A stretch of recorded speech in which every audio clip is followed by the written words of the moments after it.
ഉണ്ടാക്കി. ഉടൻ തന്നെ അവർ സാൽവ മഹാരാജാവിന്റെ അടുത്തേക്ക് തിരിച്ചു. പക്ഷേ സാൽവ മഹാരാജന്റെ മറുപടി അംബയെ ഞെട്ടിക്കുന്നതായിരുന്നു. അംബ, ഞാൻ സ്വയംവരം വിജയിച്ച് നേടിയ പെണ്ണാണ് നീ. എനിക്ക് നിന്നെ ഇഷ്ടമാണ്. എന്നാൽ അധിക നാൾ നമ്മുടെ ബന്ധത്തിന് ആയുസ് ഉണ്ടായിരുന്നില്ല. ഭീഷ്മ നിന്നെ കൊണ്ടുപോകുമ്പോൾ നിസ്സഹായനായി നോക്കി നിൽക്കാനേ എനിക്ക് കഴിഞ്ഞുള്ളൂ. പൂർണ്ണമായും ഞാൻ ഭീഷ്മയുടെ മുന്നിൽ പരാജയപ്പെട്ടു. ആ ഭീഷ്മ തന്നെ നിന്നെ ഇവിടെ കൊണ്ടുവിടുമ്പോൾ അത് അയാളുടെ ഒരു ഔദാര്യമായാണ് എനിക്ക് അനുഭവപ്പെടുന്നത്.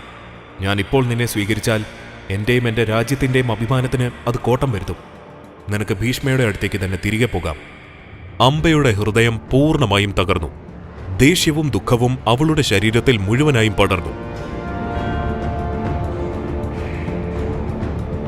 കൊട്ടാരത്തിന് പുറത്തു നോക്കിയപ്പോൾ ഭീഷ്മ അവിടെ ഉണ്ടായിരുന്നു. അയാൾ എല്ലാം കേട്ടിരുന്നു. വിചിത്രവീര്യനെ പറഞ്ഞ് ഞാൻ മനസ്സിലാക്കാം. അംബ വരൂ. ഭീഷ്മ, വിചിത്രവീരനെ ഞാൻ വിവാഹം കഴിക്കില്ല എന്ന് ഉറപ്പിച്ചതാണ്. ഞാൻ വിവാഹം ചെയ്യാൻ പോകുന്നത്